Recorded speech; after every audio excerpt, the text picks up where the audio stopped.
وہ عظیم سرمایہ علم و ادب جس کا ارتقاء اسلامی دنیا کے مختلف خطوں میں ہوتا رہا ہے، وہ آپس میں بہت گہری مماثلت رکھتا ہے۔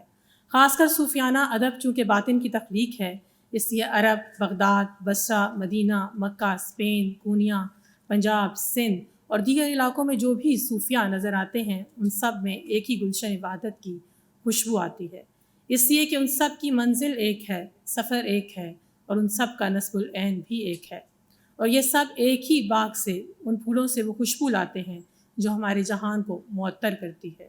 بو علی اندر غبار نوکے گم، بو علی اندر غبار نوکے گم، دست رومی پردے محمل گرفت۔ علامہ اقبال کا یہ شعر مولانا روم کے اس مقام کی خبر دیتا ہے جو انہیں شعر، تصوف اور فلسفے کی تاریخ میں ایک سب سے منفرد اور نمایاں مقام عطا کرتا ہے۔ یہ بات بے سبب نہیں کہ عہد ظہور اسلام کے بعد ہی زبانوں کو تحریری سرمایہ نصیب ہوئے۔ فارسی جیسی قدیم زبان میں بھی ایسا ہی ہوا۔ پاکستان کی زبانوں کے 90% سے زیادہ اہل قلم اہل اسلام میں سے تھے جن کے ہاتھوں بڑا ادب تخلیق ہوا۔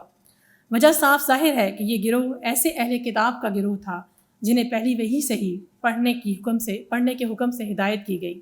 ادب جس کا موضوع انسان اور زندگی ہے، اس نے اسلام سے عالمگیریت کی اساس پائی۔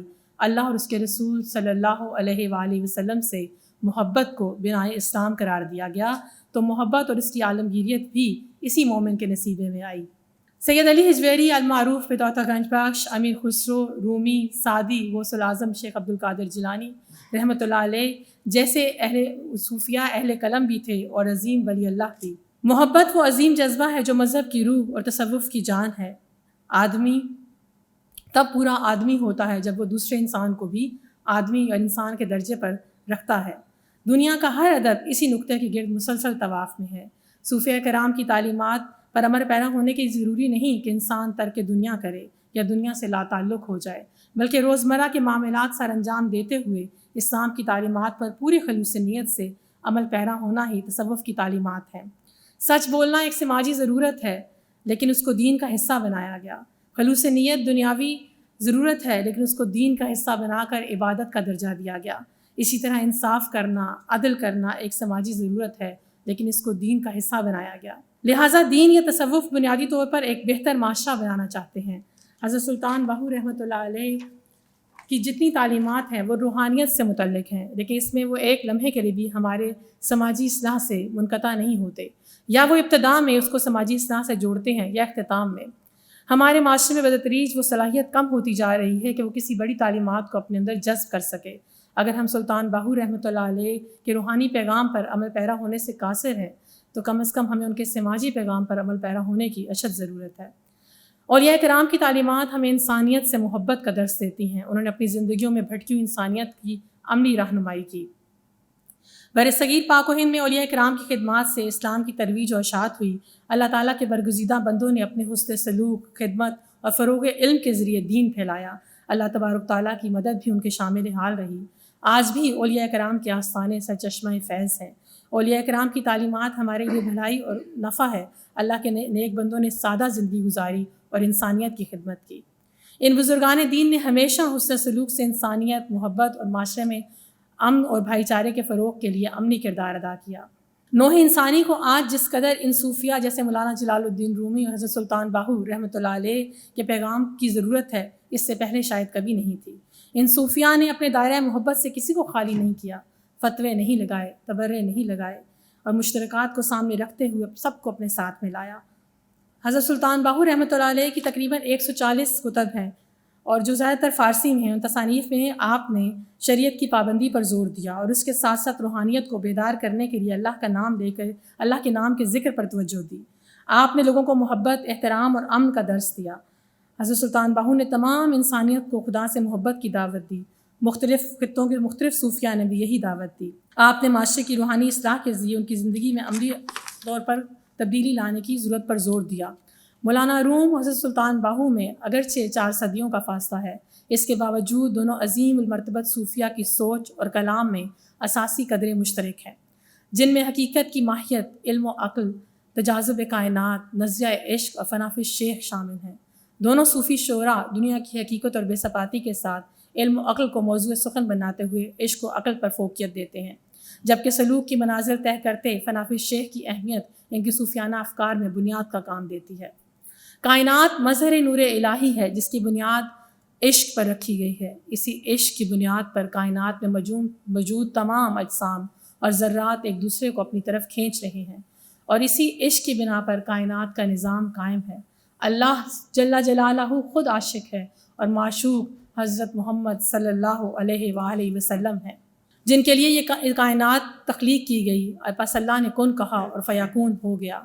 مولانا روم فرماتے ہیں، با محمد بود عشق پاک جفت، با محمد بود عشق پاک جفت، بہر عشق او خدا لو لاکھ گفت۔ علم کے معنی جاننے اور تلاش کرنے کے ہیں۔ روحانی علم کتابوں سے حاصل نہیں ہوتا بلکہ اللہ تعالیٰ کی نوازشوں سے اور اطاعت سے حاصل ہوتا ہے۔ ایسا علم تزکیہ نفس سے حاصل ہوتا ہے جو کہ راہ سلوک پر لے جاتا ہے اور عرفان کے مرتبے پر لے جاتا ہے۔ مولانا روم کے نزدیک ایسا علم پائیدار نہیں جو دنیاوی علوم سے حاصل کیا جا سکے۔ فرماتے ہیں، علم چون بر دل زنی یاری شود، علم چون بر دل زنی یاری شود، علم چون بر تن زنی ماری بود، گفت ایزد یحمل اسفارہ، بار باشد علم کا نبوت زہو۔ حضرت سلطان باہو کے نزدیک علم وہ ہے جو عاجز بنائے، کہ تکبر اور گمان پیدا کرے۔ علم کے بغیر فقر کفر ہے جو کہ سالہ سال کی عبادت اور ریاضت کے بعد بھی اللہ کی محبت سے آشکار نہیں ہو سکتا، یعنی علم کے ذریعے ہی انسان ذات الہی تک رسائی حاصل کر سکتا ہے۔ فرماتے ہیں، علم و باجو فقر کماوے کافر مرے دیوانہ ہو، علم و باجو فقر کماوے کافر مرے دیوانہ ہو، سہوریاں دی کرے عبادت اللہ کنو بیگانہ ہو، غفلت کنو نہ کھلسن پردے دل جاہل بت خانہ ہو، میں قربان تنا تو باہو جنا ملیا یار یگانہ ہو۔ آخر میں جناب سلطان باہو کی ایک فارسی غزل آپ سب کی سماعتوں کی نظر ہے۔ یہ غزل آپ رحمۃ اللہ علیہ کی تخلیقی عرفان کی ترجمان بھی ہے اور آپ کی فکری معنویت کا مجموعی منظرنامہ بھی ہے۔ فرماتے ہیں، یقین دانم در این عالم کہ لا معبود الا ہو، یقین دانم در این عالم کہ لا معبود الا ہو، ولا موجود فی الکونین لا مقصود الا ہو۔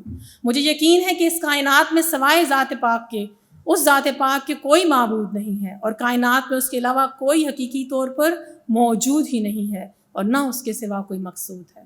چوتی ہے لا بے دستاری تنہا چے غم خواری، چوتی ہے لا بے دستاری بیا تنہا چے غم خواری، مجو از غیر حق یاری کہ لا فتاح الا ہو۔ تو جب لا الہ کی تلوار ہاتھ میں رکھتا ہے تو اکیلے آ جا، تجھے کیا فکر ہے، اللہ کے بغیر دوست نہ تلاش کر کہ اس کے علاوہ کوئی کارساز نہیں۔ باللہ لا لا ہمیں لا کن بگو اللہ واللہ جو، باللہ لا لا ہمیں لا کن بگو اللہ واللہ جو، نظر خود سوئی وحدت کن کہ لا مطلوب الا ہو۔ 3 مرتبہ لا الہ کی لا سے ہر چیز کی نفی کر، اللہ کو پکار اور اللہ کو تلاش کر کہ اپنی نظر اللہ کی وحدت پر رکھ، کیونکہ اس کے علاوہ کوئی مطلوب ہی نہیں ہے۔ هو الاول هو الآخر ظہور آمد تجلی او، بے ذات خود ہے ویدا حق کے فی الکونین الا ہو۔ وہی اول ہے، وہی آخر ہے جس کا جلوہ ظاہر ہوا ہے، حق اپنی ذات کے ساتھ خود ظاہر ہے، کیونکہ اس کے علاوہ تو کائنات میں کوئی موجود ہی نہیں ہے۔ الہ ایار شوفانی مگو ثالث مگو ثانی، هو الواحد هو المقصود ولا موجود الا ہو۔ خبردار اے سالک، اللہ میں فنا ہو جا، اسے 2 اور 3 نہ کہہ، یہ وہ ذات واحد ہے، وہی مقصود ہے کہ اس کے سوا کوئی موجود نہیں۔ یکی گویم یکی جویم یکی در دل چگل رویم، یکی گویم یکی جویم یکی در دل چگل رویم، ہموں یک راو یک پویم نہ پویم غیر الا ہو۔ میں ایک ہی کو پکارتا ہوں، ایک ہی کو ڈھونڈتا ہوں، اور ایک ہی کو پھول کی طرح دل میں بساتا ہوں، اور اسی ایک کو اپنے دل میں پاتا ہوں کہ اس کے علاوہ تو کوئی موجود ہی نہیں ہے۔ بگرد عالم چو گردیدم هو الحق ہو پسندیدم، یکی خوانم یکی دیدم نہ دیدم غیر الا ہو۔ میں نے پورے جہان کی سیر کی، اس میں اسی حق ہو کو پسند کیا، میں نے اسی ایک کو پکارا اور اسی ایک کو دیکھا، اس کے علاوہ کوئی نظر نہ آیا۔ منم غم خوار خود ہستم، منم غم خوار خود ہستم بجز یاہو نہ در بستم، منم غم خوار خود ہستم بجز یاہو نہ در دستم، دل و جانم بے ہو بستم نہ بستم غیر الا ہو۔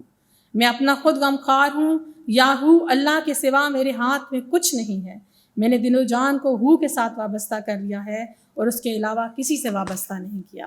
مولانا روم کے اشعار جو زبان زد عام ہے اور علامہ اقبال نے ان کو اپنی مثنوی کی تمہید میں لکھا ہے، وہ آپ کی سماعتوں کی نظر ہے۔ دی شیخ پا چراغ ہمی گشت گرد شہر، دی شیخ پا چراغ ہمی گشت گرد شہر، کز دی و دد ملولم و انسانم آرزوز، زین ہمراہان سست ناصر دلم گرفت، شیر خدا و رستم دستانم آرزوز، گفتم کہ یافت می نشود جست این ما، گفت آن کہ یافت می نشود آنم آرزوز۔ میں کیا دیکھتا ہوں کہ اندھیری رات ہے اور ایک مرد پیر، ایک بزرگ شخص ہاتھ میں چراغ لیے کسی چیز کی تلاش میں سرگرداں ہے۔ میں نے پوچھا کہ حضرت کس چیز کی جستجو ہے؟ فرمایا میں درندوں اور چوپایوں کی بستی سے تنگ آ گیا ہوں، مجھے اس وسیع کائنات میں انسان کی آرزو ہے۔ میں نے کہا یہ تو عنقا کی تلاش ہے اور اس کا حصول آسان نہیں ہے۔ تو جواب آیا مجھے اسی کی تلاش اور جستجو ہے اور وہی محبوب ہے جس کا حصول آسان نہیں ہے۔ بہت شکریہ۔